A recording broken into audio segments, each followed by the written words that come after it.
¿Cómo está? Buenas tardes, Liz. ¿Cómo estás? Muy bien. Estamos acá con Lucas Aracho, doctora. Queríamos consultarte sobre esta resolución del Tribunal de Apelaciones, De la sala penal. discúlpame, de la Sala Penal. No entendemos muy bien, nos quedamos un poco confusos, doctora, porque no sabemos si ahora queda firme ya la condena contra su cliente o cómo se puede tomar esta situación. No, Liz, en realidad esta resolución no tiene que ver con el fondo de la cuestión. Lo que ocurrió aquí fue que en el marco del juicio nosotros habíamos recusado al Tribunal de Sentencias. Esa recusación fue rechazada por el Tribunal de Apelación y entonces recurrimos por vía de la apelación a la Corte Suprema de Justicia. La Corte Suprema, la Sala Penal de la Corte Suprema de Justicia rechazó por inadmisible el recurso de apelación. ¿Qué fue lo que ocurrió? El tribunal de sentencia que intervenía en esa causa estaba integrado por la doctora Yolanda Morel, que como se sabe es esposa del ministro Ramírez Candia. Ujú.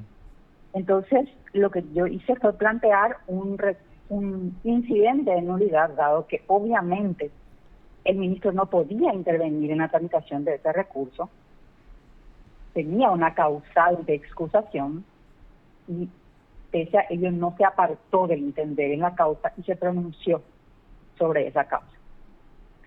Lo que la Sala Penal hizo ahora fue rechazar el incidente de nulidad que yo había planteado. Lo llamativo del caso es que el doctor Ramírez Candia volvió a intervenir en la causa, pese a que en noviembre del año pasado él ya se había inhibido de entender en la causa en el marco del recurso de casación que se estaba tramitando de manera paralela.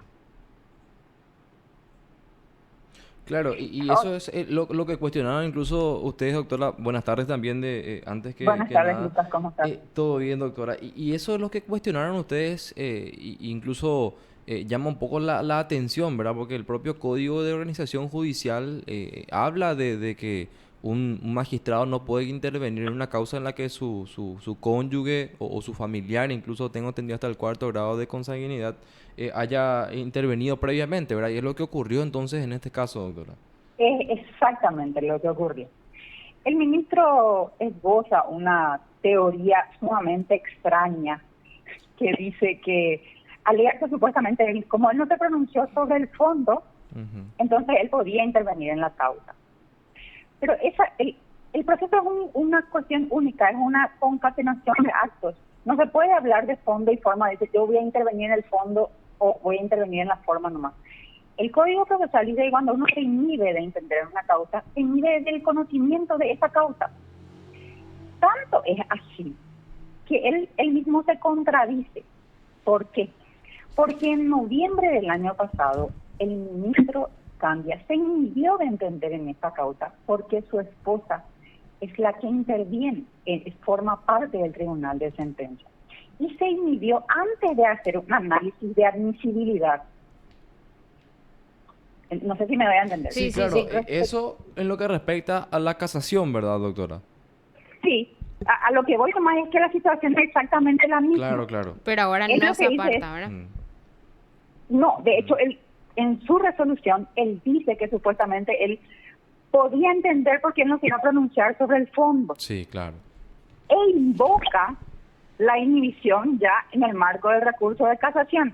Recurso de casación en el cual todavía no existe un pronunciamiento respecto a la admisibilidad o no del recurso. Sin embargo, él ya se inhibió.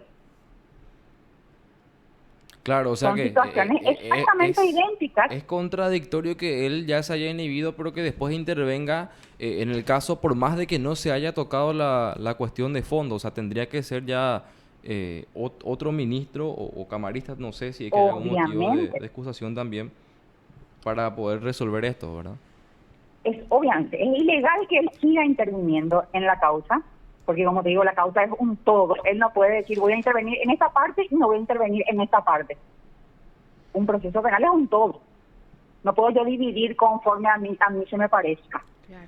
Eso por un lado. Y además, por otro lado, él ya se inhibió ahora se pronunció en una causa en la cual él ya se había inhibido. ¿Y esto qué podría acarrear, doctora? O sea, la nulidad de todo el proceso, ¿qué se podría plantear? Y de hecho lo que yo planteé fue justamente un incidente de nulidad diciendo que la tramitación estaba viciada. La tramitación del proceso desde su intervención estaba viciada. Y Como esto es ellos lo, son las máximas, sí, esto es lo que se rechaza ahora entonces, doctora. eso es lo que se rechaza, no tiene que ver con el fondo de la cuestión. ¿Y cómo continúa entonces ahora la causa, doctora, con relación a la condena? Y nosotros tenemos planteado, por un lado, una acción de inconstitucionalidad respecto de ya la elevación misma de esta causa a juicio oral y público. Y por otro lado, tenemos un recurso de casación contra la sentencia definitiva que fue dictada en el marco de este juicio. ¿Y ambos están pendientes entonces? Ambos están pendientes. Sí, y teníamos justamente esta duda, doctora, porque medios colegas también estaban publicando, incluso la Fiscalía publicó que la condena quedó firme. Entonces nos decís, esta acción que está en la Sala Constitucional es contra, ¿no dijiste, doctora? La elevación a juicio. Contra la elevación Sí. a juicio. Sí, Y la casación una- ya sería contra la sentencia, entonces. exactamente. Es así mismo. Y bueno, doctora, vamos a estar pendientes entonces cómo continúa esta causa y te agradecemos muchísimo por aclararnos un poco, así también nosotros compartimos la información concreta, ¿verdad? En este caso. Gracias a ustedes, Lee y Lucas, y en realidad yo quisiera expresar finalmente mi gran preocupación por el Adelante, rumbo que doctora. está tomando Claro que nuestra sí. justicia ahora. Es terrible que un ministro de la Corte intervenga, que un magistrado intervenga en una causa en la que es parte, en la que intervino su cónyuge, ¿verdad? Es una cuestión que pone en tela de juicio nuestro Estado de Derecho en sí mismo. De hecho, ya a esta altura en este proceso no me extraña, ¿verdad? Nosotros venimos soportando una serie de arbitrariedades, pero supongo que este hecho en particular, el hecho de que provenga de la propia Sala Penal de la Corte Suprema de Justicia, es realmente preocupante.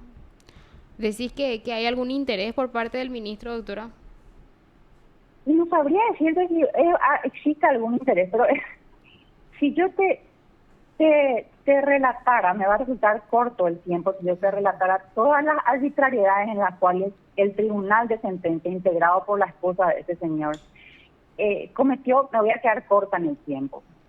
Y es nomás, le hace a uno pensar, ¿verdad? Si quien va a revisar mi actuación va a ser mi esposo, obviamente yo no tengo por qué cuidarme demasiado en las decisiones que voy a tomar, ¿verdad? Sí, terrible, doctora. Cómo actúa, ¿verdad? Así como estás exponiendo es terrible y te agradecemos nuevamente su tiempo, también los datos, doctora. Muchísimas gracias. Gracias a ustedes. Muy Que amable. tengan buen año. Igualmente, hasta luego, muchas doctora. gracias. Te informó PDS Radio TV Digital. Así hablábamos con la abogada Jazmín Acosta, abogada del exdiputado Carlos María Soler. Y lo último que decía Lucas, ¿verdad? Si es que mi esposo va a ser el que va a estar evaluando mi actuar, yo no voy a tomarme tantos recaudos, digamos. Claro. Y habló de varias arbitrariedades que realizó supuestamente la jueza de sentencia Yolanda Morel y que ahora mismo está siendo evaluado por el esposo, ¿verdad? El ministro Manuel Ramírez Candia.